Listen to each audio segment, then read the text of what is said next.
때는 북왕국 여호람 통치 시기입니다. 여호람은 그 악명 높은 아합의 아들입니다. 그리고 그의 어머니 이름은 이세벨이죠. 이 왕비 이세벨은 온 나라에 우상이 창궐하게 만들었던 사람이고요. 또 예수님을 하나님을 증거하고 또 하나님 말씀을 전하는 선지자들을 또 잡아서 가두고 죽이고 했던 그런 악한 사람이라는 것을 우리가 잘 들어 알고 있습니다. 물론 아버지보다 조금 덜 악랄했습니다만 이 여호람도 역시 하나님 앞에 하나님을 온전히 찾고 하나님을 경외하는 삶의 모습을 보이지 못했습니다. 이스라엘 북쪽에 아람이라는 나라가 있었는데요, 지금 시리아 땅입니다. 거기에 베나닷이라는 왕이 있었는데 큰 군대를 일으켜서 이스라엘을 침공을 했습니다. 그리고 이스라엘의 모든 성들을 점령하고 급기야 수도인 사마리아 성을 에워싸게 되었죠. 시간이 흐르자 사마리아 성 안에 양식이 떨어지기 시작했습니다. 보급로를 차단했기 때문에 성 밖에서 양식이 들어오지 못하게 된 거죠. 얼마나 먹을 것이 없었으면 비둘기 똥을 사서 먹었어요. 비둘기가 다 소화하지 못한 그런 곡식들이 좀 있었나 봅니다. 이것도 엄청나게 비싼 값을 줘야지 살 수 있었던 거죠. 심지어는 여인들이 제비를 뽑았어요. 그래서 그 제비에 뽑힌 집의 아들을 삶아 먹었다는 내용이 성경에 나와 있습니다. 그 다음 차례 또 다른 집 아들을 삶아 먹었어요. 어린 아들을. 정말 이렇게 처참한 환경이 이 사마리아 성 안에 벌어지고 있었던 것이죠. 여호람 왕이 이것을 보면서 화가 치밀어 올랐습니다. 이런 위급한 상황에, 이러한 처참한 상황에 정말 하나님을 찾아야 되지 않겠습니까? 하나님께 기도하고 하나님 붙잡아야 되는데 그의 마음속에 하나님의 사람 엘리야사를 죽이려는 마음이 생긴 겁니다. 왜 이 여호람이 엘리사를 죽이려고 했던가 하는 이유가 이렇습니다. 이 사마리아 성을 아람 군대가 에워싸기 몇 해 전에 어떤 일이 있었냐면, 이 아람 군대가 작전을 짜면 하나님의 사람 엘리사가 그것을 다 알았습니다. 그래서 이스라엘 왕에게 알렸어요. 그래서 번번이 아람 군대의 작전이 실패로 돌아가는 거예요.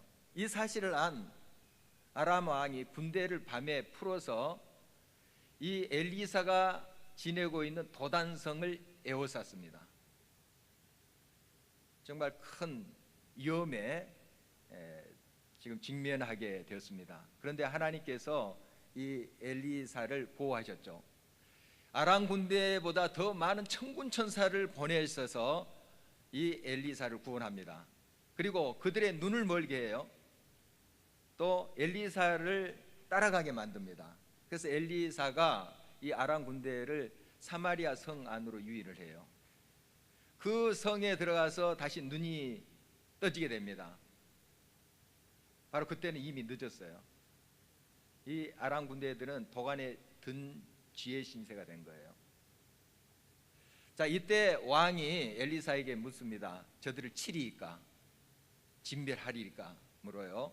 이때 엘리사가 그들을 치지 맙시다, 살려보냅시다 하고 음식을 먹여서 돌려보냅니다.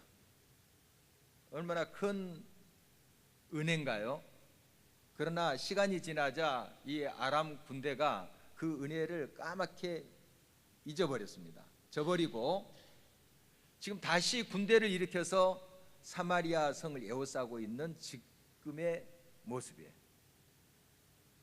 그러니까 이제 이 여호람 왕이 생각하기를, 그때 사마리아 성에 아람 군대가 왔을 때 진멸을 해버렸으면 좀 이런 일이 없을 텐데 엘리사가 그들을 살려 보냈기 때문에 이런 참혹한 결과가 빚어졌다, 이렇게 생각을 했던 거죠. 그래서 엘리사를 죽이려고 했던 것입니다. 엘리사 개인적으로 또 민족적으로 굉장히 이기 속에 지금 처하게 된 상황입니다. 이때 하나님께서 그에게 임하셔서 말씀하신 내용이 오늘 본문의 1절의 말씀이에요. 하나님은 이런 위기 상황 속에서 꼭 다가와서 말씀하십니다. 물론 언제 어디서나 하나님 우리에게 말씀하세요. 지금도 우리가 편안할 때도 와서 우리와 함께 하시는 분이고 말씀하시는 분이에요. 그러나 우리가 편안하고 모든 것이 잘 될 때 하나님 말씀에 귀를 잘 기울이지 않는다는 데 문제가 있습니다. 위경에 처해야지 그때서 하나님 붙잡고 하나님 말씀을 들으려고 하는 것이 우리의 습성이에요. 낭떠러지에 다다라야지 그때서야 천부여 의지 없어서 손들고 옵니다 하고 하나님께 나아가는 것이 우리들의 모습이에요. 그나마 그렇게 한 것도 다행이에요. 그 지경에까지 가서도 하나님을 찾지 않는 사람들이 얼마나 많은지 몰라요. 여러분, 위기 속에 하나님은 우리를 깊이 만날 기회를 주십니다. 여러분이 개인적으로 또 가정적으로 공동체적으로 만나는 위기가 무엇입니까? 어려움이 무엇입니까? 여러분, 하나님을 깊이 만날 기회란 사실을 깨닫기를 바랍니다. 하나님은 함께 하십니다. 그리고 그 상황 속에서 꼭 말씀하시는 분이에요. 오늘 엘리사를 통해서 하나님께서 이렇게 말씀하시는 것을 보게 됩니다. 여호와께서 이르시되 내일 이맘때면 사마리아 성문에서 고운 밀가루 한 스아를 한 세겔로 매매하고 보리 두 수아를 한 세겔로 매매하리라. 이게 무슨 말씀이냐면 24시간 내에 모든 물가가 안정되고 백성들이 먹게 되리라 하는 겁니다. 지금 먹을 것이 없어서 비둘기 똥을 비싼 값으로 사 먹고 그것도 없어요. 풍족하지 않아요. 심지어 인육을 먹어야 될 그런 상황인데 24시간 내에 하나님께서 모든 것을 회복하시고 이 기적 같은 일을 이루신다 하는 게 믿어지겠습니까? 참 믿기가 어려운 그런 내용의 말씀 하나님께서 하시는 거예요. 그래서 그 왕 옆에 있는 한 장관이 이런 이야기를 합니다. 여호와께서 하늘에 창을 내신들 어찌 이런 일이 있으리요. 이 왕이 의지하는 자입니다. 그러니까 왕이 몸이 좀 불편한 것으로 보여요. 그래서 왕의 수족이 된 그 장관이에요. 아무나 이 자리에 세우지 않습니다. 왕이 서로 또 이야기도 나누고 신임할 수 있는 사람이 바로 그 역할을 감당하는 것이죠. 그래서 그 장관이 이 말한 것이 어떻게 보면 당연한 듯합니다. 지금 이렇게 불가능한 상황 속에서 물가가 안정되고 곧 회복되리라 하는 것이 믿어지겠습니까? 그래서 이 장관이 말하는 게 좀 맞는 말 같기도 합니다. 백성들도 이렇게 생각하는 사람들이 많았을 거예요. 그러나 이 왕 옆에 있는 이 사람, 왕에게 지대한 영향을 끼치는 사람입니다.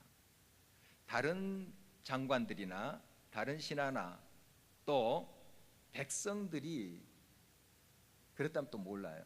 이 사람만큼 깨어 있어야 돼요. 이 사람만큼은 분별력을 가지고 하나님 말씀을 바라봐야 될 사람입니다. 그런데 이 사람이 영적으로 잠들어 있는 거예요. 참 안타까운 모습이 아닐 수 없습니다. 지난 주간에 우리가 쭉 사도행전을 묵상했죠. 그리고 금요일에도 나눈 그 내용이지만 이 사도 바울이 3차 전도행을 지금 마치면서 예루살렘으로 오고 있어요.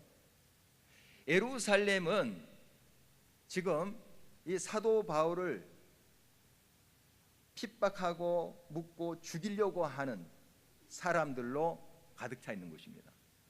소위 호랑이 굴입니다. 호랑이 굴. 그래서 올 때 많은 믿음의 사람들이 가지 말라고 말립니다. 거기에 환난과 핍박이 있고 잡혀서 죽을지도 모른다고.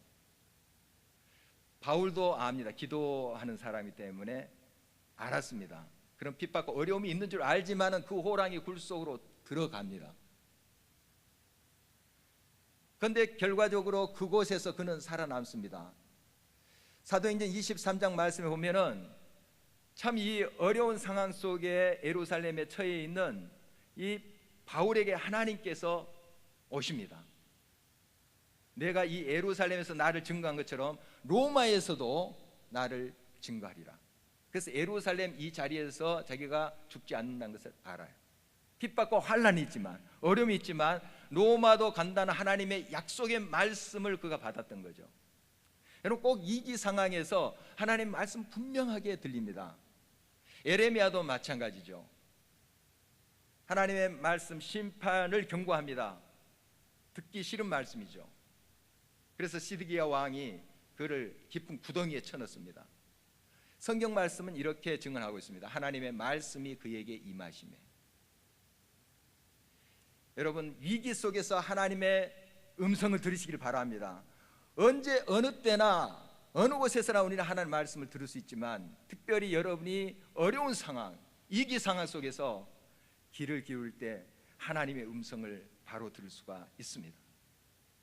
바로 이 하나님의 음성을 이 엘리사도 들었던 것이죠. 이 바울이 예루살렘에 가서 그 호랑이 굴 속에서 결국 우리가 결과적으로 성경을 보면 알 수 있는데 살아남습니다. 어떻게 해서 그 호랑이 굴에서 살아났을까요? 40인의 결사대가 바울을 죽이려고 했어요. 바울을 죽이기 전에 먹지도 않고 마시지도 않겠다 하는 사람들이 있었습니다. 어떻게든 죽이려고 했던 세력들이 주변에 진을 치고 있었어요. 그런데 살아남아요. 왜 그런 줄 아십니까? 정신을 차렸기 때문이에요. 호랑이 굴 속에 들어가도 정신만 차리면 산다 하는 말이 허무맹랑한 말이 아니에요. 그런데 문제는 호랑이 굴 속에 들어가서 그 이글거리는 호랑이의 눈을 보고 정신 차릴 사람이 얼마나 많겠냐는 거예요. 맹수의 기에 질려서 맥이 풀려버린 거예요. 보통 그렇습니다.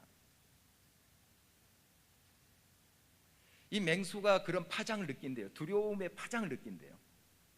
지금 떨고 있구나, 맥이 풀렸구나, 덮쳐서 잡아먹는다는 거예요. 여러분, 정신 차리며 호랑이 굴 속에서 살아남아요. 우리가 성령적으로 정신 차린다는 것을 어떻게 말씀드릴 수 있나요? 성령 충만하다고 설명할 수가 있겠습니다. 바울은 이 호랑이 굴 속 예루살렘 속에 들어가서도 성령 충만하게 하나님과 교통하는 사람이었어요. 그래서 하나님이 여기에 사역뿐만 아니라 앞으로 로마에도 가리라 하는 말씀 주셨거든요. 그러니까 여기서 죽지 않는다는 거죠. 굉장히 어려움이 있었습니다. 유업이 있었습니다만은 그는 하나님의 약속의 말씀 붙잡았기 때문에, 정신을 차렸기 때문에, 성령에 충만했기 때문에 그 모든 상황을 헤쳐가는 모습을 보게 됩니다. 여러분, 우리는 이 민족 가운데 파수꾼으로 세움 받은 사람들입니다. 우리 교회가 깨어 있어야 돼요. 교회가 잠들으면 소망이 없습니다. 우리 한 사람 한 사람이 영적으로 깨어 있어야 돼요. 그래야지 삽니다. 살아야지 살립니다. 우리 한 사람 한 사람이 말씀과 기도 속에서 성령에 충만할 때 분별하게 되고, 그걸 통해서 하나님의 약속의 말씀을 받게 돼요. 또 붙잡게 돼요. 약속의 말씀이 있을 때 그 말씀의 능력이 우리의 삶을 통해서 역사하신다는 거예요. 그리고 반드시 그 말씀은 이루어집니다. 여러분, 이런 믿음을 우리가 드려야 되겠습니다. 사무엘 선지자가 출현하기 전에 엘리라는 사람이 이스라엘의 지도자였습니다. 사사이기도 하고 제사장이기도 했어요. 성경은 이야기하며 이 시대에 말씀이 희귀했다고 기록하고 있습니다. 말씀이 희귀했다는 것이 무엇입니까? 이 엘리 제사장이 말씀을 붙잡지 않은 거예요. 하나님 말씀 듣지 않은 겁니다. 제사장이 이러니, 지도자가 이러니 백성들이 다 영적으로 잠들어 있는 거예요. 결과가 어떻게 됩니까? 블레셋과 싸움할 때 하나님의 법궤를 뺏깁니다. 생명처럼 그 이상으로 여기는 법궤를 뺏겨요. 그리고 엘리 제사장 두 아들이 전쟁 가서 전사를 합니다. 이 비보를 들은 엘리도 거꾸로 넘어져서 죽고 있습니다. 여러분, 우리가 먼저 깨어나야 됩니다.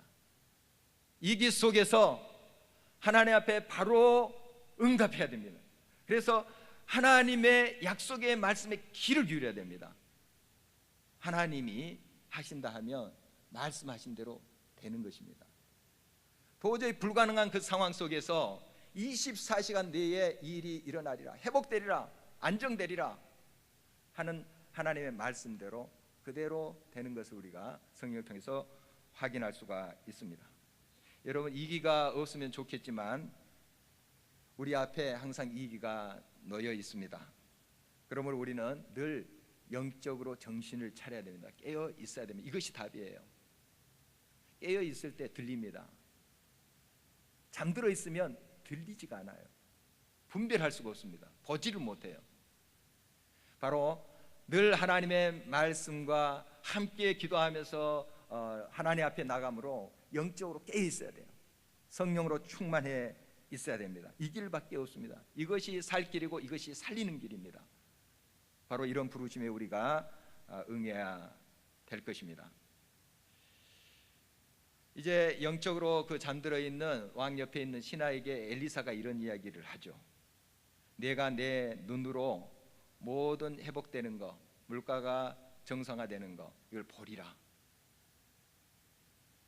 그러나 너는 그것을 먹지는 못하리라, 누리지 못하리라. 이 말씀 그대로 되는 것을 우리가 보게 됩니다. 여러분, 정말 지금도 하나님께서 살아서 역사하십니다. 지금도 하나님은 여러분의 삶 가까이에서 말씀하신 분이에요. 이 하나님의 음성에 귀를 기울이시기를 바랍니다. 이 하나님의 역사는 전혀 예상치 못한 방법으로 이루어질 때가 많습니다. 이 사마리아 성 어귀에 4명의 나병 환자들의 이야기가 오늘 계속 이어지고 있습니다. 이 사람들 성 안에서 먹을 것을 갖다 줘야지 연명하는 사람들이에요. 그런데 성 안에서조차 지금 먹을 것이 없잖아요.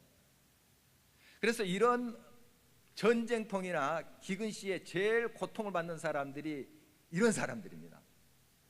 성 안에 있는 사람도 어렵고 힘들지만은 가난하고 연약하고 병든 사람들이 더 고통스러운 거예요. 이 사람들이 가만히 앉아도 우리가 죽고 저 성 안에 들어가도 먹을 것이 없는데 또 괜히 갔다가 돌이 날아올지도 모르잖아요. 죽을 건데, 자, 우리 한 가지 가능성이 있는 것을 택하자. 아람 군대로 가보자. 죽으면 어차피 우리가 죽을 거 아니냐. 그런데 혹시 살려줄 수도 있지 않겠는가. 그들은 양식이 있을 텐데. 그래서 그들이 일어나서 아람 진영으로 합니다. 적군으로 가는 거죠. 그 시각이 해질 무렵이라고 성경은 기록하고 있습니다. 해질 무렵에 그가 일어나서 그들이 아람 진영으로 가는 거예요. 7절 보니까 그 해질 무렵에 그 동시간에 어떤 일이 일어나고 있냐 하면 아람 진영의 군대들이 다 도망갔습니다. 같은 시각에. 성경에서 해질 무렵이라는 이 시각을, 동시간을 강조하고 있는 것이 무엇입니까? 바로 이 4명의 나병 환자들이 일어서서 아람 진영으로 가는 사건하고 아람 진영의 그 군대들이 도망간 사건하고 긴밀한 연관성이 있다는 것을 말씀해 주고 있는 거예요. 그러니까 이 4명의 나병 환자들은 세상에 내세울 곳이 없는 사람들입니다. 버려진 존재들이에요. 그들이 지금 몸을 움직여서 가지만은 믿음이 그렇게 있는 사람 같지도 않아요. 그러나 일어나서 앞을 갔다는 거예요. 자기들이 의도는 하지 않았지만 지금 하나님의 역사에 그들이 한 걸음 동참하고 있는 거죠. 하나님이 이들을 통해서 역사하고 있는 것입니다. 오늘 본 말씀 보면은 주께서 아람 진영에서 큰 군대 소리를 듣게 합니다. 주어가 주님이라는 사실이에요. 주께서 그렇게 역사하고 계신 거예요. 이 나병 환자들이 세상으로 힘이 있어서도 아니고 대단히 잘난 사람들도 아닙니다. 정말 버려둔 존재들이에요. 나약한 존재들입니다. 그러나 주께서 그들을 통해서 역사하신다는 거예요.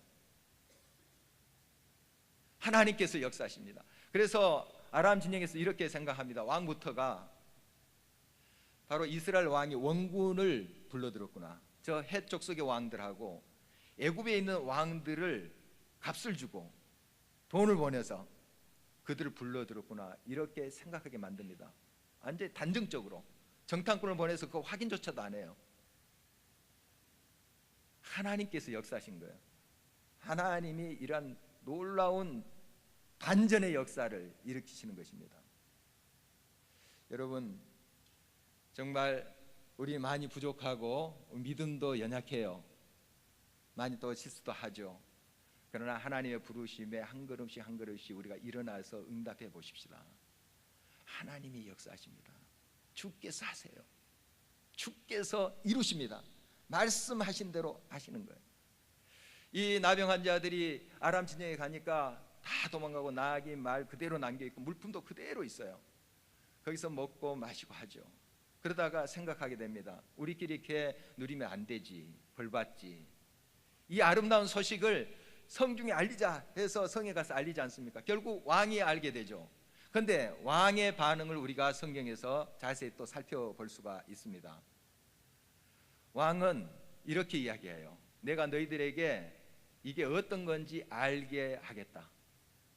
단정적으로 그렇게 이야기해요. 이건 아람 진영의 전술이다. 그들이 그 진영을 비운 다음에 우리가 그것을 알고 진영에 들어갔을 때 매복해서 덮치는 전술이다. 이거다 하고 이야기합니다. 하나님께 묻지도 않아요. 하나님, 이게 옳습니까? 지금 나병 환자들이 이러한 것을 현장을 보고 와서 이렇게 이야기하는데 사실 이게 맞습니까? 묻고 구체적으로 정탐꾼을 앞에 보내서 확인도 하고 이런 절차를 밟지 않고 먼저 단정적으로 그것 적군의 전술이다, 이렇게 얘기해요. 많은 전쟁을 치렀기 때문에 아마 그런 계산이 나올 수도 있겠습니다. 자기 경험에서 또한 자기의 지식으로 이해로 말할 수도 있겠어요. 그러나 이거 하나님께로부터 온 이야기는 아니죠. 옆에 그래도 조금 깨어있는 신하가 있었어요. 그래도 한번 정탐꾼을 보내십시다 해서 그제서야 정탐꾼을 보내요. 여러분, 어떠한 이경 속에서, 어떠한 문제 속에서 나의 판단과 나의 지식과 나의 세상적인 경험 가지고 그 속단해서는 안 돼요. 하나님께 꼭 물으셔야 됩니다. 우리의 경험과 우리의 지식이 무의미하다는 것이 아니고 먼저 하나님, 이것이 옳습니까? 하나님, 이런 상황 속에서 이게 가능한 일입니까? 연못구호처럼 나무에서 물고기를 구하는 것처럼 불가능한 일인데 이게 된다고 하니 이게 옳습니까? 물어야 되지 않겠습니까? 기도해야 되지 않겠습니까? 여러분, 항상 우리는 하나님께 물으셔야 돼요. 정말 하나님의 말씀이 어떤 건지. 그러면 귀 기울여 드리면 하나님은 지금 말씀하십니다. 어디 언제나 항상 말씀하시는 분이에요. 하나님의 말씀에 귀 기울일 때 하나님은 지금도 여러분의 삶에서 구체적으로 말씀하시고 응답하시는 분이십니다. 이제 그 나병 환자들이 말하는 것처럼 이 아람 군대가 다 퇴각을 한, 황급히 도망가서 다 물품까지 놔둔 것을 확인하게 되죠. 그리고 그 나중에 그 왕을 부축했던 그 신하는 말씀하신 대로 그대로 그 모든 하나님의 회복의 역사, 구원의 역사를 누리지 못하는 그런 결과를 우리가 성경에서 볼 수가 있습니다. 여러분, 지금도 하나님은 동일하신 분이십니다. 지금도 역사하시는 분이에요. 살아계신 분이에요. 여러분, 지금 개인적으로 어떤 어려움에 봉착해 있습니까? 어떤 호랑이 굴의 상황 속에 있습니까? 정신 차리면 삽니다. 정신 차리면 삽니다. 하나님의 성령으로 충만할 때 삽니다. 성령의 충만함은 생각으로 되는 것이 아닙니다. 하나님의 말씀과 기도에 깨어 있을 때, 말씀의 약속을 붙잡고 그 말씀을 그대로 믿고 순종할 때, 바로 이것이 깨어 있음이고 성령 충만함을 말한다는 사실을 우리가 잊지 말아야 되겠습니다. 지금으로부터 99년 전 1919년 3월 1일 일제강점기 때 우리 선조들이 독립만세를 불렀죠. 목청껏 불렀습니다. 정말 총칼 앞에서 굴하지 않고 자유를 외쳤습니다. 무참히 짓밟혔죠. 그리고 세월이 흘렀습니다. 점점 그 소리도 잦아들었어요. 그리고 이 온 땅에 절망의 그늘이 드리워졌습니다. 언제 우리가 자유를 누릴지 이제 그 희망조차 사라지고 있었던 때죠. 많은 백성들이, 이 나라 백성들이 자포자기 상태에 들어갔습니다. 우리가 결과적으로 1945년 해방을 맞이한다는 것을 알지만 그 일제강점기 때 이게 언제 끝날지 정말 막막하지 않겠습니까? 그런데 그런 상황 속에서도 깨어있는 사람들이 있었다는 걸 우리가 기억하고 있습니다. 비록 힘이 없는 사람들, 세상에 내세울 것이 없는 사람들일 수도 있어요. 그러나 한 발자국 한 발자국 일어서서 앞으로 가는 사람들이 있었어요. 깨어서 이 나라의 민족을 위해서 계속해서 기도하는 사람들이 있었습니다. 하나님께서 그들의 응답을 통해서 역사하신 거예요. 하나님이 하신 일이지만 그 선조들의 희생과 그 헌신과 그 응답을 통해서 우리들에게 이러한 기적과 같은 일이 이루어진 것입니다. 지금도 이 역사의 어두움과 아픔을 우리가 직면하고 있습니다. 우리 믿음의 사람들, 정말 하나님의 약속의 말씀에 귀 기울여야 될 것입니다. 깨어 있어서 성령 충만할 때 이 상황, 이 위기 상황을 우리가 이어갈 수 있습니다. 정신 차리면 삽니다. 살아야지 살립니다. 우리가 부족하지만 이런 하나님의 부르심에 응답함으로 이 한국 교회를 살리고 이 민족을 살리는데 우리가 도구가 되었으면 좋겠습니다. 성경의 첫 장이 창세기 1장입니다. 1장의 말씀이 이거예요. 하나님이 말씀하신 대로 천지가 창조됐다. 말씀하신 대로 되었다. 이 말씀이에요.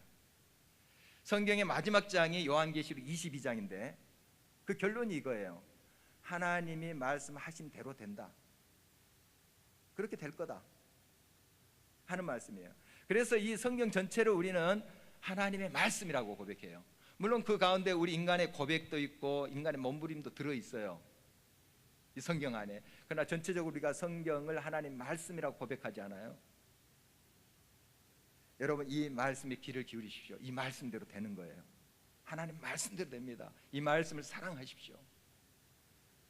그 말씀의 약속을 나의 말씀으로 붙잡고 그 말씀대로 이루시는 하나님을 신뢰할 때 우리 많이 부족하고 연약하고 내세울 것이 없을지 몰라도 하나님께서 우리를 통해서 반드시 역사하실 것입니다. 우리 가정을 살리실 거예요. 교회를 살릴 것입니다. 이 민족, 이 땅 우리를 통해서 살리실 것입니다. 놀라운 회복의 역사를 우리가 목도하면서 하나님께 영광 돌리는 날이 속히 오기를 주의 이름으로 우리가 기대하면서 또 여러분을 향해서 축원합니다.